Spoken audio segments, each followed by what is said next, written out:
آج کی بابرکت شب نور، شب برات کے نام سے معروف اور مشہور ہے۔ اس بابرکت شب کے دامن میں اتنی برکتیں اور اتنی رحمتیں ہیں کہ اللہ جل شانہ گناہ گاروں کو جہنم کی آگ سے آزاد فرما دیتا ہے۔ ام المومنین سیدہ طیبہ طاہرہ سیدہ عائشہ صدیقہ رضی اللہ تعالی عنہا فرماتی ہیں، ایک دن میں دیکھا کہ حضور میرے حجرہ میں نہیں ہیں، تو میں حضور کو تلاش کرنے نکلی۔ جنت البقیع میں آسمان کی طرف سر اٹھائے حضور اللہ سے التجائیں کر رہے تھے۔ مجھے دیکھا تو ارشاد فرمایا، عائشہ کیا تم نے یہ سمجھا کہ اللہ کا رسول تم سے زیادتی کرے گا؟ فرماتی ہیں میں نے عرض کی یا رسول اللہ صلی اللہ علیہ وسلم، میں یہ سمجھا شاید آپ کسی زوجائے محترمہ کے حجرہ میں تشریف لے گئے ہیں۔ فرمایا آج لیلۃ النصف من شعبان، شعبان کی 15ویں رات ہے، درمیانی شب ہے۔ اس رات کو اللہ تعالیٰ جل شانہ آسمان دنیا پہ نزول اجلال فرماتا ہے اور قبیلہ بنو کلب کی بکریوں کے بالوں سے زیادہ لوگوں کو جہنم کی آگ سے آزاد کر دیتا ہے۔ قبیلہ بنو کلب عرب کا بہت بڑا قبیلہ تھا جو بھیڑ بکریاں پالتے تھے اور لاکھوں کی تعداد میں ان کی بکریوں اور بھیڑوں کے ریوڑ تھے۔ تو اس قبیلے کی بکریوں کے بالوں سے بھی زیادہ گناہ گاروں کو جہنم کی آگ سے آزاد کر دیا جاتا ہے۔ تو یہ وہ بابرکت شب رحمت ہے، شب نور ہے، جس کے دامن میں اتنی برکتیں ہیں کہ کوئی محروم نہیں رہتا۔ صرف وہ بد نصیب لوگ جو شرک میں مبتلا ہیں، جو سخت کینہ پرور ہیں، جو قطع رحمی کرتے ہیں، قاتل ہیں، عادی شرابی یا بدکار ہیں، انہیں اس مبارک رات میں محروم رکھا جاتا ہے، ورنہ اللہ کی رحمتوں کا عموم اس بابرکت راتوں میں اس قدر ہوتا ہے کہ کوئی گناہ گار جو اس کے حضور ہاتھ دعا کے لیے اٹھاتا ہے اور اپنا دامن پھیلا کے اس کی رحمتیں مانگتا ہے، اسے محروم نہیں رکھا جاتا، بلکہ اللہ سب گناہ گاروں کو جہنم کی آگ سے آزاد کر دیتا ہے۔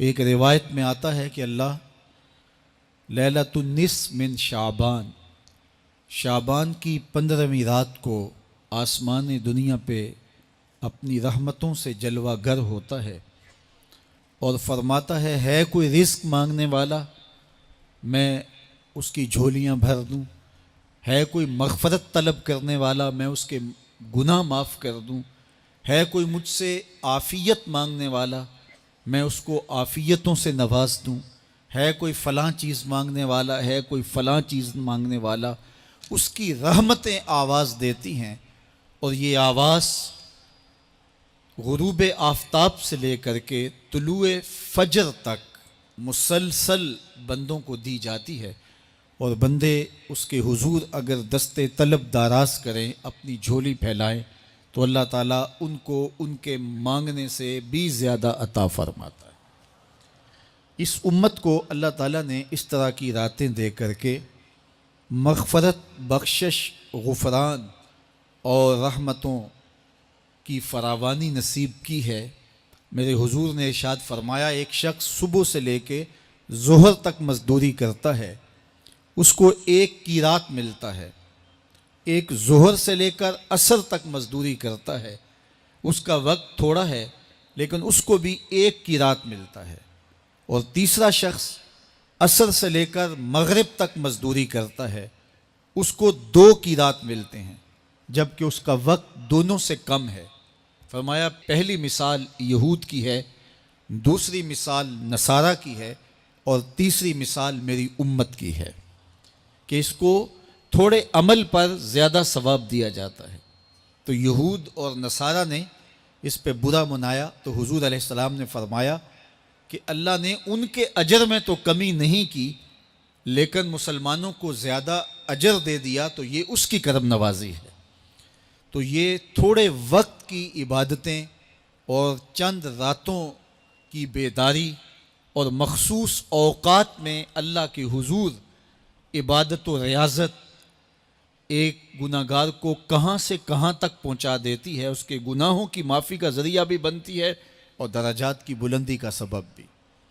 دیکھیے، لیلۃ القدر ایک رات 1000 مہینے کی عبادتوں سے بہتر قرار پاتی ہے۔ اسی طرح دیگر مواقع ہیں کہ اللہ تعالیٰ اس امت کے لیے رکھے ہیں، رحمت رب بہانہ می طلب، اور یوں بھی پڑھا گیا رحمت رب بہانہ می طلب۔ اس کی رحمتیں قیمت نہیں مانگتی اور اس کی رحمتیں بہانہ تلاش کرتی ہیں، تو وہ اپنے بندوں کو بخشنے پہ آمادہ ہے اگر وہ اپنا دامن طلب پھیلائیں۔ قرآن مجید میں ایک مقام دیکھیے کتنا دل آویز ہے، فرمایا ما یفعل اللہ بعذابکم، اللہ تمہیں عذاب دے کے کیا کرے گا؟ اس کی یہ چاہت نہیں ہے کہ تمہیں عذاب میں مبتلا کرے، اس کی چاہت یہ ہے کہ تم اس کی چوکھٹ پہ آؤ، جھولی پھیلاؤ، اس سے خیرات و رحمت مانگو، اور وہ تمہارے ماضی کے سارے گناہ معاف کر کے، ساری غلطیاں معاف کر کے تمہیں اپنی رحمتوں سے مالا مال فرما دے۔ تو وہ بندوں کو بخشنے پہ، بندوں کی مغفرت کرنے پہ آمادہ ہے اور اس کی رحمتیں بہانے تلاش کرتی ہیں۔ اللہ اکبر۔ اور دوسری جانب اس کے بندے، اس کے مملوک، اس کی مخلوق، اور مخلوق کی گناہ گار اور نیکوکار اس کی رحمتوں کے طالب ہوتے ہیں، بلکہ وہ گناہ کرنے کے بعد جب معافی مانگتے ہیں تو اللہ کو یہ معافی بہت پسند ہے۔ معافی مانگنا، اس کے حضور اپنے دامن کو پھیلانا، وہ اس کو بہت زیادہ محبوب ہے۔ انسان کی فطرت کے اندر گناہ رکھا گیا ہے۔ آگ، ہوا، مٹی، پانی، یہ ان 4 چیزوں کا مرکب ہے۔ اس کے جو عناصر ہیں اس میں کبھی اعتدال قائم نہیں رہتا اور اس سے گناہ سرزد ہو جاتے ہیں۔ گناہ کرنے کے بعد بندے کا اس گناہ پہ اصرار کرنا، اڑ جانا، ضد کرنا، توبہ نہ کرنا، اللہ کو یہ پسند نہیں۔ لیکن اگر اس سے گناہ سرزد ہو جائے تو پھر وہ توبہ کر لے تو اللہ کو یہ بہت زیادہ پسند ہے۔ جو اس سے ہو سکے نیکی وہ اللہ کے حضور پیش کرے، لیکن اس کے اندر جو شر رکھی گئی ہے، اس کے اندر جو قوتیں گناہ کی رکھی گئی ہیں، اس سے اگر اس سے گناہ سرزد ہو جائے تو پھر وہ اللہ سے توبہ کرے، اللہ کی طرف رجوع کرے، تو اللہ اس کی توبہ کو نہ صرف قبول کرتا ہے بلکہ اس کے گناہوں کو معاف کرتا ہے اور گناہوں کو بدل کے نیکیوں میں تبدیل کر دیتا ہے۔ جب گناہ نیکیوں میں تبدیل ہو گئے تو جتنا بڑا گناہ گار تھا اتنا بڑا نیکوکار ہو گیا۔ حضرت سیدنا عمر رضی اللہ تعالیٰ عنہ بازار میں جا رہے تھے تو ایک شرابی نے ہاتھ میں بوتل پکڑی تھی شراب کی، تو حضرت عمر ہاتھ میں درہ رکھتے تھے اور آپ کا جاہ و جلال دیدنیت ہوتا، تو جو ہی حضرت عمر رضی اللہ تعالیٰ عنہ کو اس نے دیکھا تو ڈر گیا اور دل ہی دل میں کہا، اے اللہ آج عمر کے قہر سے بچا لے، میں تیری بارگاہ میں سچی توبہ کرتا ہوں، اور جلدی سے شراب کو بغل میں چھپا لیا۔ اتنے میں حضرت عمر سر پہ پہنچ گئے اور گرج کر کڑک کے کہا کہ یہ تیری بغل میں کیا ہے؟ چونکہ اس کو بوتل چھپاتے دیکھا تھا تو وہ ڈر گیا اور ڈرتے ڈرتے کہنے لگا، حضرت یہ سرکہ ہے۔ اب تھی تو شراب، لیکن ڈرتے ہوئے بولا، حضرت سرکہ ہے۔ تو حضرت عمر نے کہا، نکال۔ جب نکالا تو شراب نہیں تھی، واقعی سرکہ بن چکا تھا۔ تو جب اللہ کے حضور کوئی توبہ کرتا ہے، اللہ اس کے گناہوں کو بدل کے نیکیوں میں تبدیل کر دیتا ہے۔ حدیث پاک میں آتا ہے کہ قیامت کے دن اللہ ایک شخص کو کہے گا کہ اپنا نامہ اعمال پڑھ، تو وہ نامہ اعمال پڑھنے لگ جائے گا۔ تو نامہ اعمال کے اندر چھوٹے گناہ بھی ہوں گے، بڑے گناہ بھی ہوں گے، تو اللہ سے حیا کرتے ہوئے، شرم کرتے ہوئے وہ بڑے بڑے گناہوں کو چھوڑتا جائے گا اور چھوٹے چھوٹے گناہوں کو پڑھتا رہے گا۔ جب وہ سارے گناہ پڑھ چکے گا اور کتاب ختم ہوگی تو اللہ تعالیٰ اسے فرمائے گا، میرے بندے تو نے یہ جتنے گناہ پڑھے ہیں میں نے سب کو بدل کے نیکیوں میں تبدیل کر دیا۔ تو بندہ کہے گا، اللہ ابھی تو میرے بڑے بڑے گناہ رہتے ہیں جو میں نے پڑھے ہی نہیں۔ فَضَحِكَ النَّبِيُّ حَتَّى بَدَتْ أَنْيَابُهُ، حضور جب یہ بیان فرما رہے تھے تو حضور اتنا مسکرائے کہ صحابہ نے حضور کی داڑھیں دیکھ لی۔ تو پہلے وہ بڑے بڑے گناہ چھوڑے جا رہا تھا، لیکن جب اللہ فرمائے گا کہ میں تیرے گناہوں کو بدل کے نیکیوں میں تبدیل کر دیا، تو وہ کہے گا ابھی تو بڑے بڑے گناہ رہتے جو میں نے ابھی پڑھے ہی نہیں۔ تو جب کوئی بندہ اس کے حضور توبہ کرتا ہے، اللہ یہ نہیں دیکھتا اس نے گناہ کتنے کیے ہیں، یہ دیکھتا ہے بندہ آیا میری چوکھٹ پہ ہے تو اللہ اس کے پچھلے سارے گناہ معاف فرما دیتا ہے۔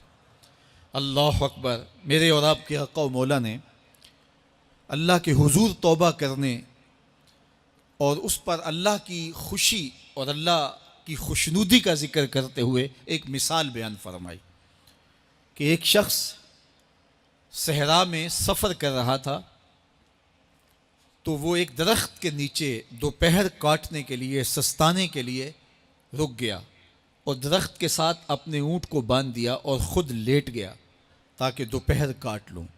تھوڑی دیر کے بعد جب اس کی آنکھ کھلی تو اس نے کیا دیکھا کہ اونٹ ماں ساز و سامان کے ساتھ غائب ہے۔